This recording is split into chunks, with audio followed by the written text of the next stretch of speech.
So good afternoon. I want to start quickly and of course by thanking Xiaoting for his kind invitation to join this workshop. I hope that my presentation today will be up to his standards and to the standards of this very distinguished audience. I'm also very grateful for the opportunity to meet new colleagues and to reunite with several whom I know through our shared affiliations with the now, I guess, basically concluded China's War with Japan program at the University of Oxford, which was directed by Rana Mitter, who spoke yesterday. And in his talk, Rana provided much of the conceptual and historical backdrop for the comparatively narrow case study which I'm going to present today, which concerns anti-imperialism, war, and the impact of both on what it means when we discuss China's modernity, and perhaps modernity anywhere. I'd also like to thank the many administrators and librarians of the Hoover Institution for assembling a collection which I've been using actually since I was a graduate student at the University of California, San Diego, and which, as Rana mentioned, is pretty much the global gold standard for institutional collections addressing transnational U.S.-China relations, and of course the history of the Republic of China, which will be one of the main focal points of my talk. So the title of the talk, The Wartime Origins of China's Propaganda State, refers to a project which began with my dissertation, completed, as was mentioned, at the University of California, San Diego in 2008, and which has assumed several new titles then as I've grappled with the implications of how propaganda, and specifically the mass media, and even more specifically the motion picture, about which I'll say more in just a few minutes, can be used to understand broader changes which have taken place in the form in the form of political authority, and particularly the state in China during the period from the end of the Qing through the Mao years of the People's Republic of China. Its method is to compare how successive states, party states or regimes, that is to say governments, governed the geographic space of much of what we now refer to as mainland China, including its ethnic frontiers, by focusing on the specific issue of how those successive governments dealt with the complex issue of new media technologies and information flows. So it is primarily a project about state making, or what I think in the old social science parlance was called modernization. And political communication is an important aspect of state making, and how changes in how political organizations understood and deployed mass media can help us to understand modern China. In other words, it's a project that focuses on institutions, both in terms of policies and the implementation of policies. And I'd like to add, if I could, that even though the field as a whole seems to have turned away from studies of so-called modernization, it's the emphasis on state making, state building, and the like that we see in new scholarship on China that I think is very much in the same mode as that earlier modernization-based scholarship. And so I somewhat unabashedly, I think, have tried to connect the work that I've been doing with some of what earlier political scientists and other social scientists did in terms of research on China during the so-called Cold War years of the 20th century. However, rather than operating in a mode of looking at how China did or didn't catch up to some external model derived from the West, I'm much more interested in how what we learned from China can be used to understand what the modernization of political communication looked like generally, that is to say, even globally, although I won't be discussing the comparative significance of my conclusions very much in this talk today, alas. Now there's a specific valence of modernity that I'm going to be talking about, and that is less generalizable when looking at the world writ large, and that is authoritarianism. Originally, the question that motivated my research was, how did China historically become an authoritarian propaganda state? And this is also a significant question, and others seem to agree. In contemporary social science literature, dealing with authoritarianism and authoritarian resilience, state media control is seen as a key component of authority, if not legitimacy. In any event, the role of the media in sustaining authoritarian regime stability has become more or less accepted, particularly in the social science literature on the authoritarian resilience of China, which is right now emerging, I would say, and entering the mainstream of the discipline. The research materials that I've compiled in answering this question are eclectic, but I think they are comprehensive for a project focusing on state-controlled media. They include documents and reports from central government institutions, historical gazetteers, which, though they may have some inaccuracies, I think are underutilized as resources and research on modern Chinese history after the Qing. Internal publications from cultural ministries, interviews, state archives, and memoirs. The case study, however, as I mentioned, is comparatively, perhaps excessively focused. I'm primarily interested in the example of the motion picture, the movies, film. You know, I'm trying to get this down to a manageable size, despite the wide chronological breadth. The motion picture, unlike the sort of movies as we think of them today, was a key audiovisual mass media technology of the 20th century, which I contend was viewed as the internet of its day, particularly with respect to semi-literate, agrarian, and what we would now call developing or emerging market societies. That is to say, China in a nutshell.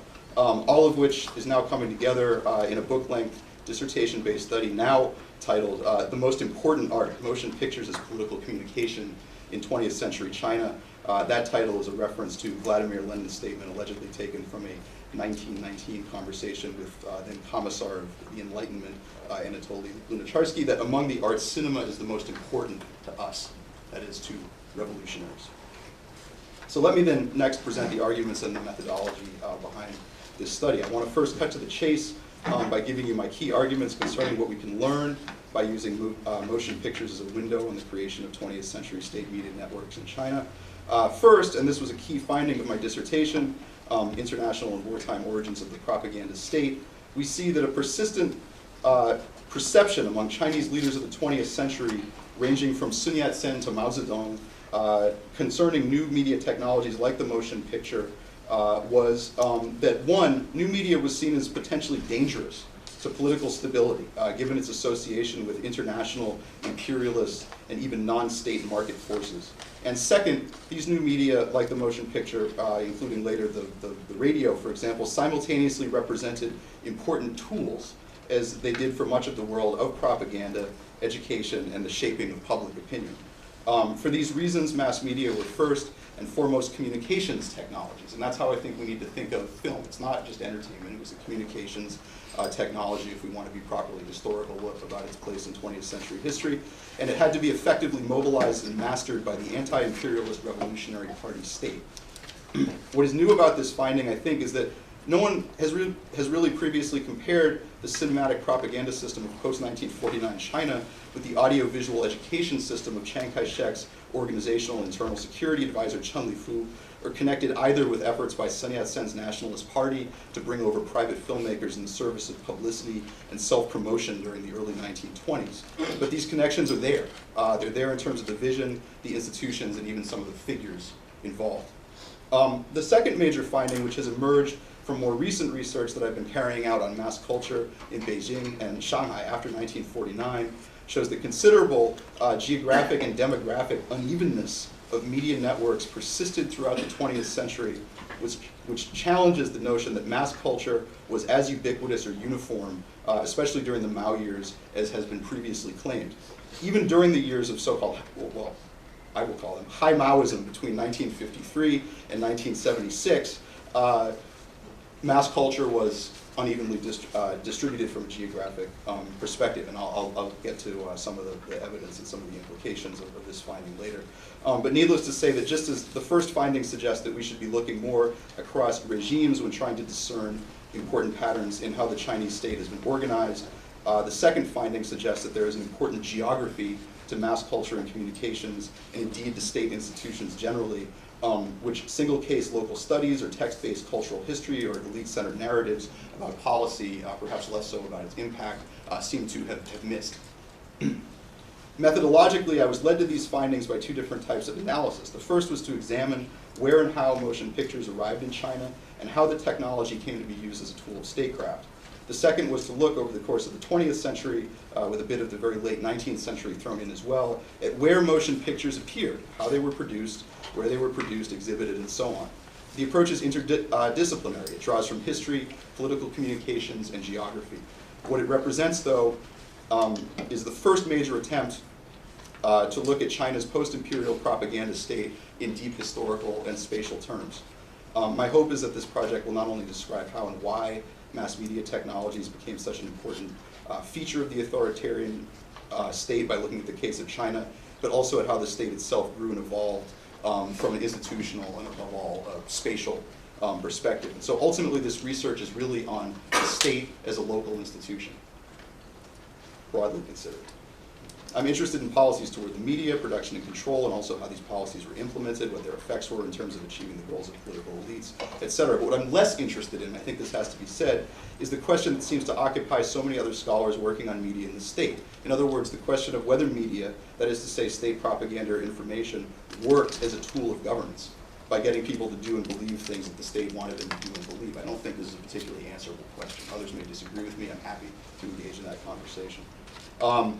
Instead, what I'd really like to do is open a new avenue of inquiry for other scholars of media, mass culture, and communications, and so on, a group I'd perhaps call scholars of information, so that we can all begin using our work to ask and answer questions about how this important aspect of modern politics, and we know it was important because of the enormous resources and institutions that the state itself devoted to it, can help us understand bigger questions about the capacity and geography of state institutions. And so, I would sort of align this new research, although it's not yet as mature as the current work of scholars like Peter Bohl, Hilda de Weert, others who have looked at communications networks within China, primarily by looking at those networks across different dynasties. So I'm perhaps taking the story a bit closer to the present. And again, focusing on the somewhat unlikely case of motion pictures or the movies. Now, this choice again may require some justification. In the interest of time, I'm not going to go into all of the sort of detail that I had planned on sketching out, but I just want to put it out there that during the middle of the 20th century, particularly during the interwar period, motion pictures were seen by institutions such as the League of Nations as tools or as a technology of encouraging what was described as the production, dissemination, and exchange of educational films. This is taken from League of Nations archival sources, in order to promote international understanding among the world's peoples. So, while the case study again may seem from our contemporary perspective somewhat narrow, I would argue that in the context of the broader 20th century, it's big, and in fact there was a lot of importance attached to this technology.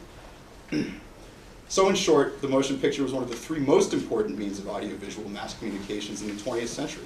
It was particularly important in rapidly modernizing former multi-ethnic agrarian empires with low literacy rates.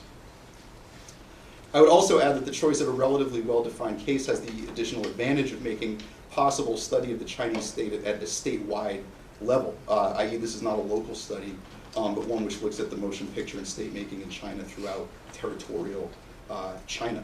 And so what makes possible looking at the local effects of state making from a broadly national and thus comparatively geographically rich perspective, is a study that we can focus on and really sort of dig into. So what I'm going to do now is kind of trace the motion picture and its history, particularly its political history in China across three different periods, the late Qing and Republic, the war years, of course, the main focus of this workshop, two, and then roughly the first decade or so of the People's Republic of China. So starting with the first, roughly the period 1897 to 1937, I want to get into some of the evidence that has led me to these arguments, that it was above all international warfare and the threat of imperialist domination which created the rationale for wedding media so closely to the state apparatus. So in other words, when we look at the origins of China's propaganda state, what we will see is that the nationalist and communist parties alike both saw new media technologies as extensions of, and yet at the same time means of resisting, imperialist efforts to gain control over the territory of the former Qing Empire. And in fact, the Qing itself showed sensitivity to the new medium of film as a threat to social order with the power to shape popular opinion within the empire as well as without, in other words, among the international community. So here, the issue is primarily that war, treaties, and treaty ports gave rise to a system of motion picture production and exhibition spread throughout China via inland transportation routes and the treaty port network, which linked, from the perspective of economic intrusions into late Qing dynasty territories, the coast to the hinterland. So the response to film at its sort of earliest point was really linked to concerns about how imperialist economic change had brought with it this new technology that could potentially affect popular opinion and international opinion in adverse ways. Shanghai was an important node in this network, though motion pictures extended much further than Shanghai via the technological diffusion that accompanied colonial modernity, of which the treaty ports were but a part. By the 1910s, filmmaking had become in China one of a myriad number of forms of commercial entrepreneurship linked to China's growing and increasingly globally interdependent economy. However, following the May 4th movement, which was itself tied to a very low point in China's international sovereignty, one observes the following developments. First, the move of private filmmakers toward political elites, as represented by the Nationalist Party of Sun Yat-sen and Chiang Kai-shek, as well as so-called warlords like Jiang Zuolin. There's a fascinating paper by Arthur Waldron and Nicholas Cull on how Jiang used motion pictures to describe the modernizing efforts of his government in northeastern China and particularly the militarization of that region.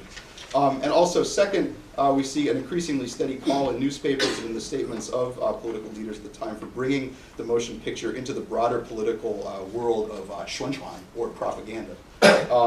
The purpose was not only to protect China's national film industry from foreign imports, but also to educate for the purpose of creating modern national citizens and to educate abroad. There's a kind of proto-soft power aspect here to counter negative and demeaning and racist portrayals of China and Chinese people overseas.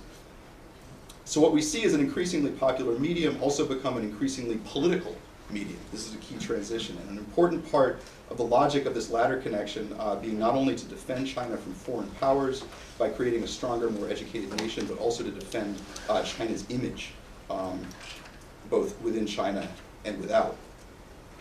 Now, a lot of scholars of film and of the history of Republican-era cultural modernity, and especially the cultural history of Shanghai, have missed how early it was that this relationship between those who understood film as a technology, i.e. private filmmakers and studio owners, and those who wanted to see it used as propaganda, i.e. those in the sort of political sphere, developed. They've missed it for two reasons, and here, I want to signal finding that was particularly exciting for me when I first discovered it, was that first, a lot of scholarship on film as a media looks primarily at narrative feature and entertainment films, not at documentaries. And so most of the early forays into political film get classified post hoc as documentaries, and therefore they get ignored by scholars who are then primarily interested in entertainment or narrative feature films.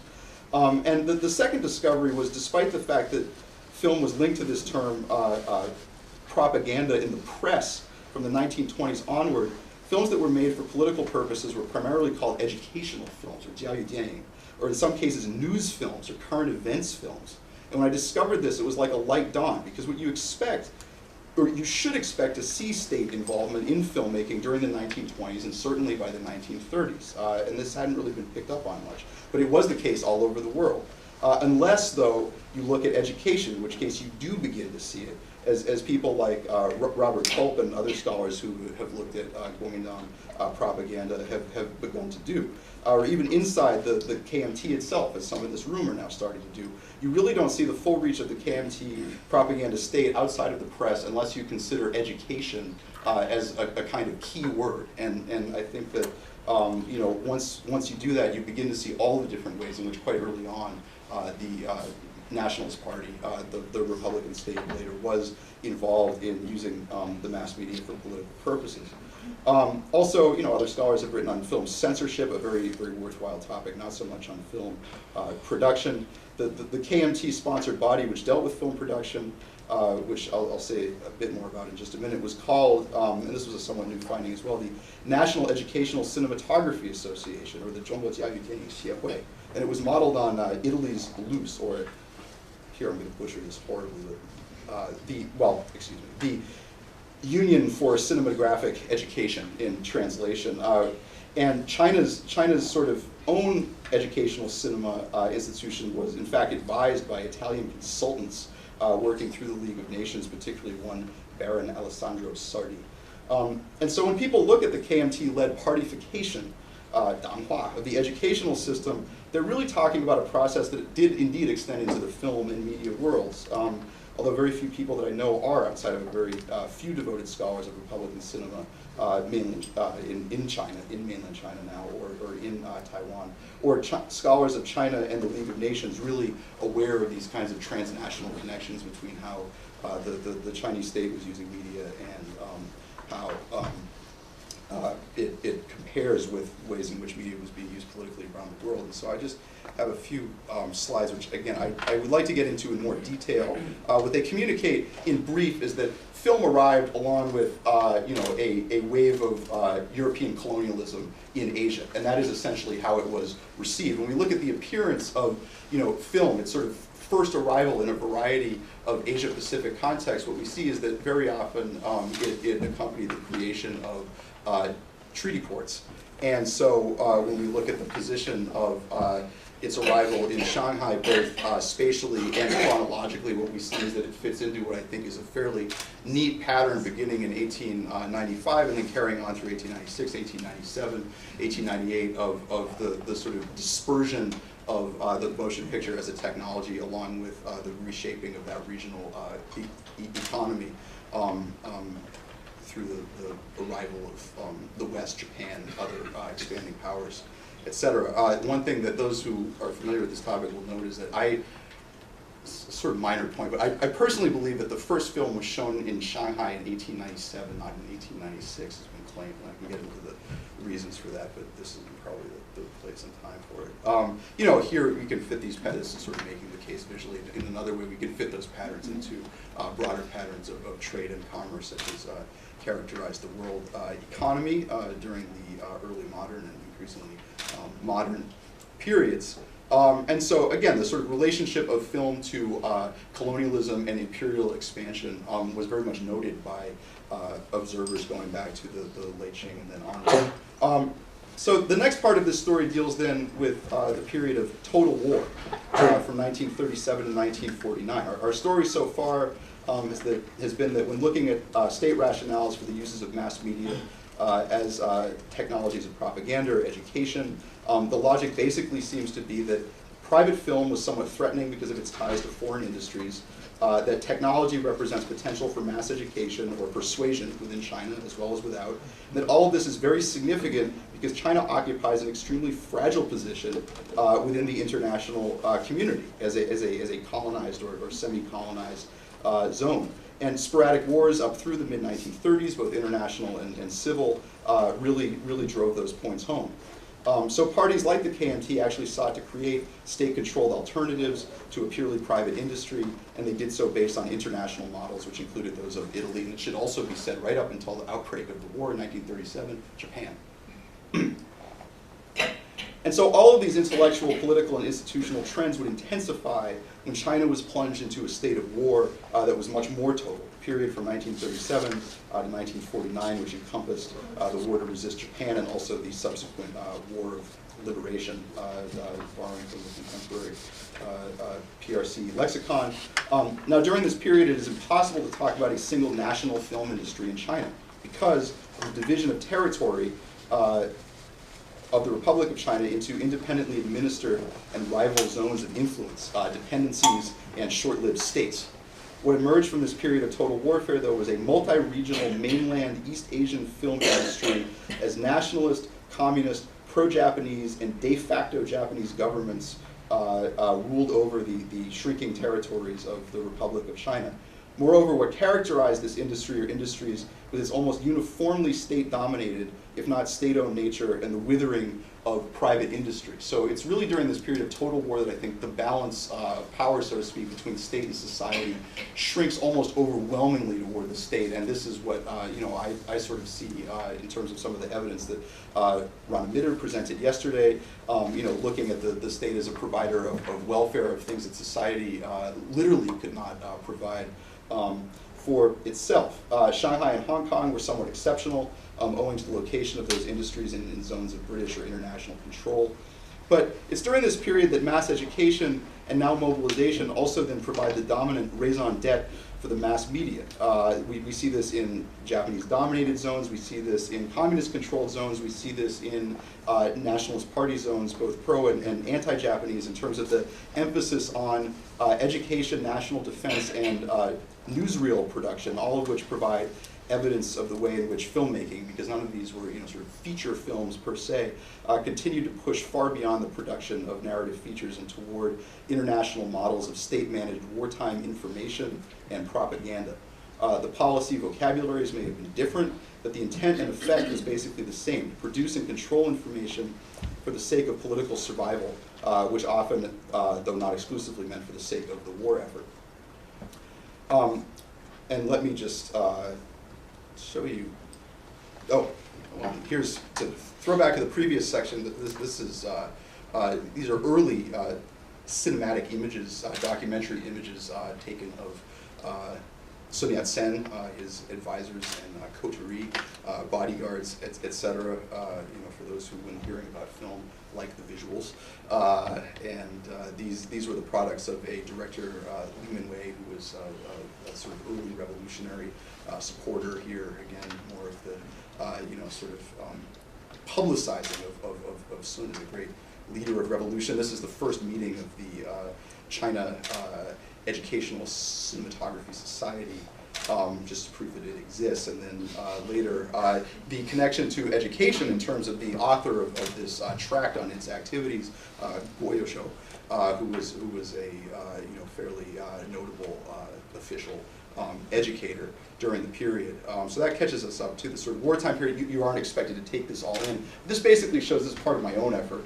It's a spreadsheet to kind of look at how film production was really distributed across a wide range of genres. And by looking at sort of feature films, we miss the information and a lot of the sort of propaganda aspects. And so this is just some kind of counting of films produced in various genres. You can take my word for it if you don't want to look too closely. Okay, this gets us into our sort of next section. So to conclude this bit on total war, basically when the Pacific War ends in August 1945, independent commercial filmmaking resumes in China. That's true. However, it is now dwarfed in magnitude by the capitalization of the mainly Nationalist Party-controlled studio system, which included facilities constructed both by the Nationalist Party of Chiang Kai-shek, but especially those financed by Japanese investors in Shanghai, Beijing, Changchun, which were then taken over by the Nationalists and added to their growing state studio system.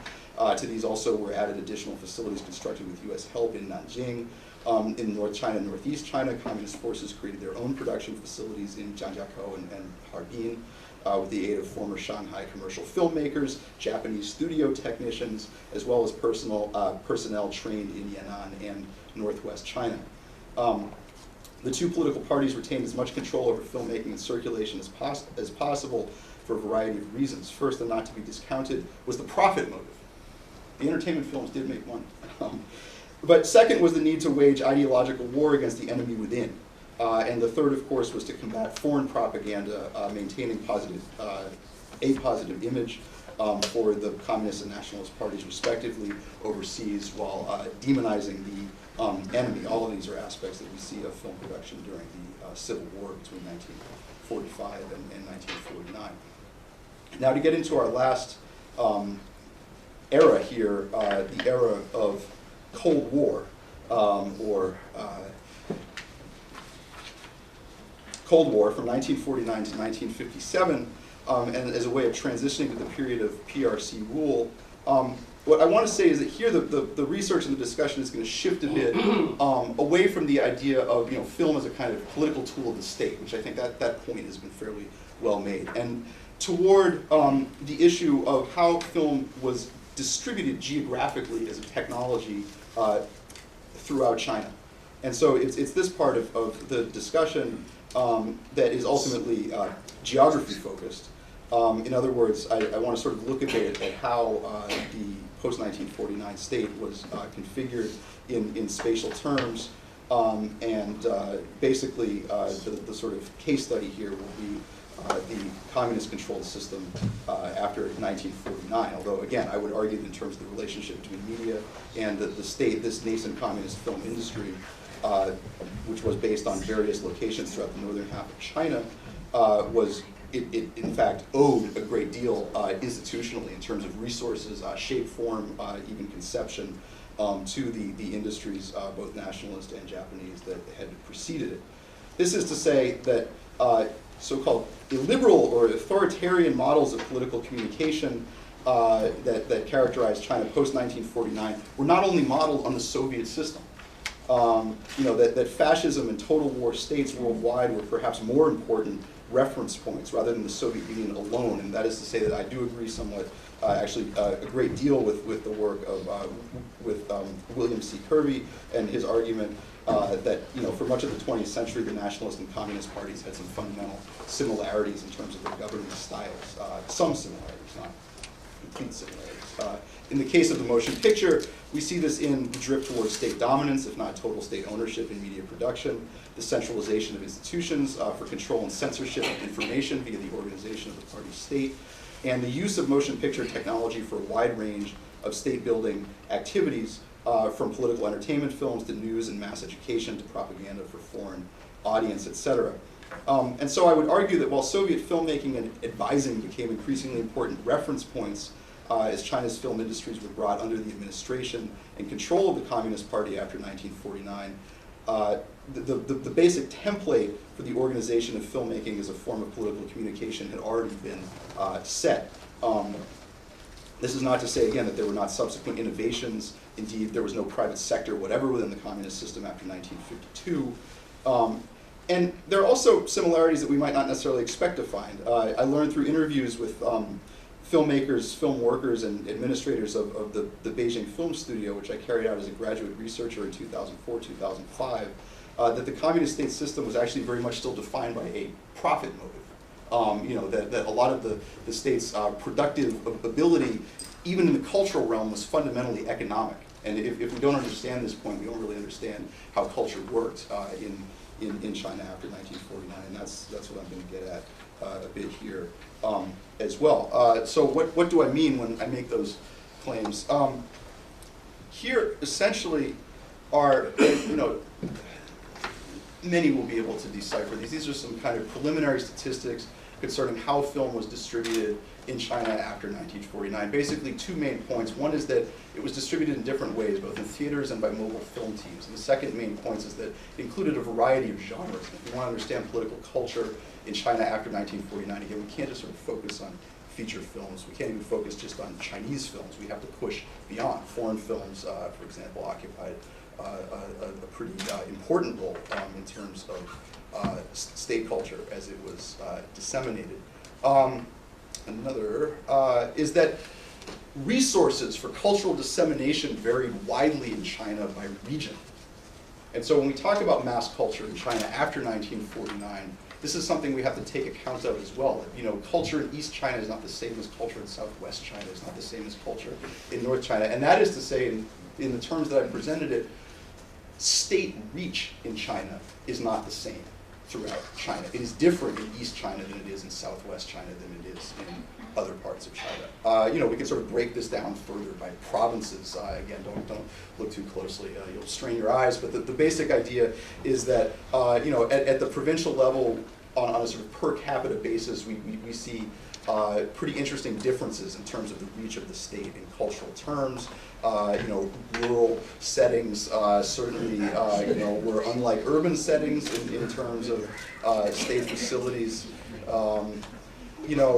Film teams that were mobile didn't sort of travel equally to all villages. They followed routes that were defined, but sometimes after the routes were set, completely ignored by the projectionists themselves, who found nothing more onerous than traveling to mountainous villages and setting up the pedal-powered generator to show the film. One, because the pedal-powered generators occasionally caught on fire, and secondly, because mountainous villages were then, as today, hard to get to. It's a lot of work for low pay.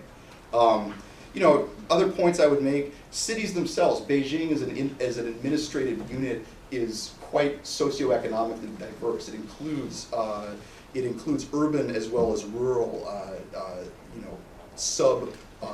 municipal units. Those are issues that we have to take into account as well in terms of looking at the state and its reach. Finally, ethnically, China is a diverse place, and this is mapping distributions of Mongol population within China in more contemporary years, but the point is nonetheless the same. There are all these interesting variables that we can look at in terms of thinking about how far the state extended, what sorts of constraints it faced as it did extend, and I'm trying to use culture as a kind of proxy for understanding some of those issues. We could even imagine ways in which core periphery relations reshaped or provided obstacles to state cultural reach, and ways in which these furthermore might have overlapped, with ethnic divisions within China as well, as I tried to do here in a somewhat non-illustrative example. But to decode this, this is basically one specific aspect of ethnic distribution mapped against economic sort of cores and peripheries. And then finally, we could ask, whether the party itself during the period after 1949 was really as powerful a local institution, both spatially and chronologically, as some might have claimed. Whether grassroots institutions, including propaganda institutions, really did extend all the way down to the grassroots. So, to kind of recapitulate and address the significance of these findings. Basically, the research that I've been conducting looks at how the perceived threats of imperialism and war, coupled with a relatively weak society, led Chinese elites toward what the distinguished sociologist of, among other things, the history of communications in the United States, Paul Starr, calls constitutive choices concerning mass media technologies, and how these were then wedded to the growing apparatus of the party state. A party state which, it must be acknowledged, extended in very important aspects across multiple political decades within this geographic area of what we now call China. And it also promises to look more closely at the form of the party state at the local level. Now, why is all of this significant? What's the takeaway? I take it there are a couple of journalists here, and what's the hook? Okay. So because this is ultimately a study of one aspect of state power, rather than of the media or propaganda or mass culture per se, what I'd like to propose is the following. First, for the historians. In assessing whether the communists were strong and the nationalists were weak at the local level, or whether their ideologies did or didn't differ, I think it's important to actually track a particular case across both eras and see what we find. And what we find, I think, is not just that the Communist Party was ideologically and institutionally somewhat similar to the KMT at the local state level, not so much in terms of reach, but in terms of form, but also that the two did share some important preconceptions concerning how mass media should be used, and that these emerged from a kind of much longer history of war and imperialism in the deep history of modern China. And so what we should then be prepared to find is that the Communist Party, especially during its early years, built on institutions and resources which had not only been constructed by the KMT of Chiang Kai-shek, but also by the KMT of Wang Jingwei, and even by the Japanese. And what we might add is that the KMT in many ways perhaps itself benefited from the modernization of the efforts of the Qing, although that's less of a story today. And so the so what here is that the KMT was, I think, much more important as a state-building institution, even at the local level, than has previously been acknowledged. And the Communist Party state power was the amount that there is to report and comment on, and maybe that's a drawback, I suppose. A final thought is this, though, that as long as China's leaders believe that they face external and internal challenges to their rule, movement away from the present system of media controls is highly unlikely. Because ultimately, it has been the perception and experience of threat, enhanced and augmented by the reality of semi-colonialism, total war, and Cold War, a Cold War which some would say is still ongoing, which has been the real rationale behind authoritarian policies and even popular support for these policies. Socialism and imperial legacies have mattered too, but they are really different sides of the same issue. That without a strong society and a state whose leaders believe that they themselves are secure, authoritarianism with respect to media or any number of other issues is a potential outcome in any context. Thank you.